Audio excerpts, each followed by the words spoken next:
네, 안녕하십니까. 저는 오늘 세미나를 진행할 동국대학교 산업공학과 유성준입니다. 먼저 지난 영상에서 저희가 TRPO와 PPO에 대한 개념들을 소개해 드렸었는데 생각보다 댓글에 KL에 대해서 궁금증을 가지신 분들이 많은 것 같아서 급하게 영상을 찍게 되었습니다. 그래서 오늘은 이제 KL의 개념이 뭔지, 또 어떻게 계산하는지, 또 특징은 무엇인지 예시와 함께 설명해 드리겠습니다. 먼저 KL 다이버전스는 머신러닝이나 딥러닝, 그리고 데이터 사이언스의 분야에서는 크로스 엔트로피만큼 자주 볼 수 있는 정보 이론적인 개념입니다. 그래서 KL 다이버전스, 쿨백 라이블럴 다이버전스는 QX, PX 이 두 확률 분포 간의 정보량 차이를 측정하는 데 사용되는 개념입니다. 공식은 다음과 같습니다. 제 얼굴 때문에 살짝 옆으로 치워놨는데 일단 공식은 다음과 같고요.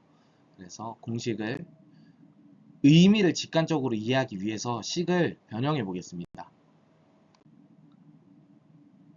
한 단계, 두 단계, 세 단계까지 왔으면 혹시 여기서 눈치를 채신 분들이 있을 수도 있습니다. 제가 처음에 크로스 엔트로피를 한번 언급하지 않았습니까? 바로 여기에 크로스 엔트로피가 등장합니다. 이 식을 자세히 보면은 크로스 엔트로피에서 이 엔트로피를 뺀, 놀랍지 않습니까? 바로 크로스 엔트로피에서 엔트로피를 뺀 게 바로 KL 다이버전스다. 그래서 결국 이 두 분포의 크로스 엔트로피에서 엔트로피를 뺀 값이라는 겁니다. 그래서 이 KL 다이버전스는 크로스 엔트로피와 더불어서 두 확률 분포의 차이를 보여주는 척도이지만 크로스 엔트로피에서 기준 분포 PX를 빼줌으로써, 그러니까 즉 두 분포 사이의 차이에서 기준 분포 자체의 불확실성을 제거함으로써 두 분포가 얼마나 다른 정보를 가지고 있는지 순수하게 측정하는 방법입니다. 계산하는 방법에 대해 간단한 예제를 들고 와봤습니다.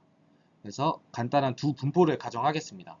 이 px, 이 파란색은 0.2, 0.5, 0.3이고 예측값 qx는 0.3, 0.4, 0.3으로 이렇게 조정을 해봤습니다. 그러면 이 공식에 대입해서 식을 대입했을 때 보시면 0.0305라는 값을 도출해 낼 수 있었습니다. 자, 그러면 여기서 QX를 좀 더 PX와 분포를 비슷하게 만들어 보았습니다. 그렇게 됐을 때 결과는 어떻게 될까요? 바로 0.01, 아까 0.3이었나? 뭐 어쨌든 더 작아진 걸 볼 수 있었죠.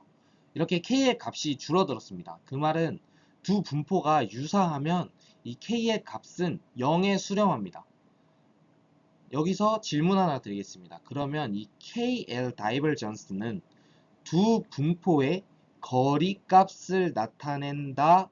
OX 5초 드리겠습니다. 5, 4, 3.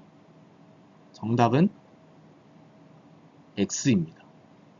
이유는 어떻게 보면은 두 분포가 많이 다르면 숫자가 크고 적으면은 KL 값이 작아지는 것 보고 거리라고 착각할 수 있는데 저희는 이 KL 다이버전스를 그래서 거리라고 보고 거리라고 부르고 싶지만 거리라고 볼 수 없고 거리라고 할 수 없습니다. 그 이유는 자, 여기 위에 보시면 기준분포 PX라는 것이 힌트인데 기준분포가 만약에 P에서 Q로 바뀌면 결과가 이렇게 달라지는 것을 볼 수 있습니다. 그래서 같은 분포여도 이 기준 분포를 어떻게 정하느냐에 따라서 KL 값이 달라졌습니다. 이게 KL의 이제 두 번째 특징인 비대칭 특성을 가지고 있다라는 겁니다. 그래서 첫 번째 특징은 이제 0부터 다르면 무한대까지 갈 수 있다 였고, 그래서 어쨌든 이걸 봤을 때 이 KL이 두 분포의 불일치를 계산할 때 특정 분포를 기준 분포로 해서 상대적인 차이를 계산하기 때문인데요. 그래서 이런 비대칭성이 때로는 데이터 분석을 할 때 불편함을 가질 수도 있습니다. 왜냐하면 기준 분포를 고려해야 되고, 또 아까 말했듯이 값의 범위가 0부터 자라면 무한대까지 나올 수 있기 때문에 이 분포의 차이를 계산해서 모델을 업데이트할 때 문제가 될 수도 있다는 것입니다. 그래서 이제 나온 것이 KL보다 두 확률 분포 사이에 이제 상대적인 차이를 부드럽게 좀 측정할 수 있는 젠슨 샤먼 다이버전스라는 건데요. 이것도 두 확률 분포가 얼마나 다른지를 재는 척도인데, 아까 방금 말했던 KL의 그 단점을 완화한 버전입니다. 뭐냐면 이게 KL을 포워드 방향 그리고 리버스 방향 이렇게 두 개를 동시에 하면서 그 기준 분포를 각각 P 한 번, Q 한 번 놓고 그 상대 분포를 이제 두 값을 더하고 2로 나눈 값을 넣습니다. 그래가지고 좀 더 이 양방향을 봄으로써 KL의 그 고질병인 기준 분포 설정 문제와 뭐 그 좀 많이 벗어나거나 적게 차이 날 수 있는 그런 또 문제를 해결할 수 있는 그런 게 JSD입니다. 그러고 이제 그냥 JSD는 삼각 부등식을 만족하지 않지만 또 이 루트를 씌운 JSD는 삼각 부등식까지 만족하므로 거리 측도라고도 볼 수 있습니다. 이것은 저의 그 전공 과목인 인공지능 과목에서 정보 이론을 배울 때 강의 자료를 좀 참고해서 가져와 봤습니다. 그러면 여기서 꿀잼 퀴즈 타임을 내보겠습니다. 자, 일단 장애병이 정답인 문제가 있습니다. 그래서 이제 모델이 예측한 것은 0.6으로 예측하고, 짱성원을 0.3으로 예측하고, 쫌생이를 0.1로 예측했습니다. 이때 문제 들어갑니다. 크로스 엔트로피 손실과 이제 KL 손실을 각각 손실 함수로 썼을 때의 결과는 어떨까요? 그 밑에는 각각의 식입니다. 충분히 풀 시간 드리겠습니다.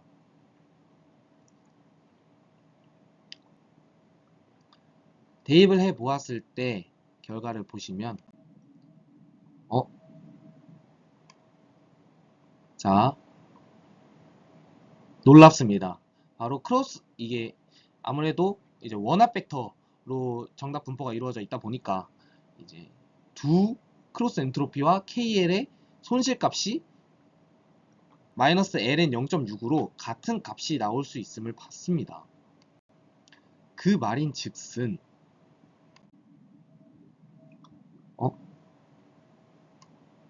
둘 다 이제 마이너스 로그 Q 장애병 이 값을 최소화함으로 심지어 손실값도 같았습니다. 학습은 장애병 확률을 크게 만들도록 동일하게 유도합니다. 그래서 이제 저희는 보통 크로스 엔트로피를 많이 쓰지만 KL을 써도 그 효과, 그 값이 같다는 말입니다. 만약에 이 P값이 이제 원합 벡터가 아니라 뭐 소프트 벡터라고 하나? 예를 들어 확률적으로 그런 값이 이루어지더라도 손실값에서는 조금 차이가 날 수 있지만 차이가 날 수 있지만 둘 다 어쨌든 목적은 그 정답 확률을 크게 만드는 것으로 동일하다는 것을 알 수 있습니다. 그래서 지난번에 궁금증을 가져주셨던 이 TRPO와 PPO의 목적 함수에서 KL이 의미하는 게 무엇이냐? 먼저 TRPO는 이 constraint 뜻이 뭐죠? 제약입니다. 네, 맞습니다. 그래서 이 의미가 TRPO에서는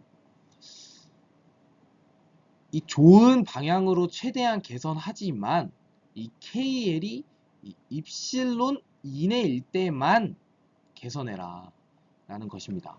그래서 이 KL이 입실론 이내일 때만 업데이트가 되고 넘어가면은 무시를 해버립니다. 그래서 그러면은 이 입실론 값이 몇이냐, 논문을 봤을 때는 0.01 정도로 해놓음을 봤습니다. 그래서 이 입실론 값이 작을수록 업데이트는 보수적으로, 그러니까 업데이트가 잘 안되겠죠. 그리고 이 입실론을 크게 해놓을수록 이 KR 값을 많이 반영해 준다는 뜻이니까 그 차이를, 그럴수록 업데이트는 좀 더 공격적으로 바뀌겠죠. 네. 그 다음 PPO는 이 KL을 페널티로 썼습니다. 이 페널티는 이 목적 함수 안에 KL을 집어 넣어가지고 좋은 행동은 더 하게 만들되 정책이 이제 이 올드에서 멀어질수록 이제 페널티를 받아라 라는 것입니다. 그래서 이 KL이 커져도 업데이트가 가능은 하지만 그만큼의 페널티는 부여하겠다.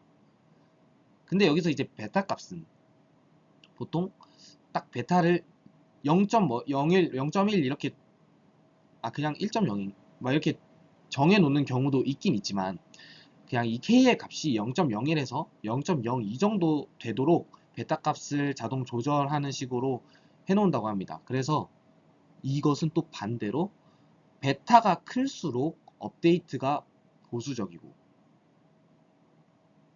그 다음에 베타가 작을수록 업데이트는 공격적으로 되는 것입니다. 이제 다들 이해를 하셨을까요? 이해를 해주셨다면 감사합니다. 오늘 세미나는 여기까지 하겠습니다. 감사합니다.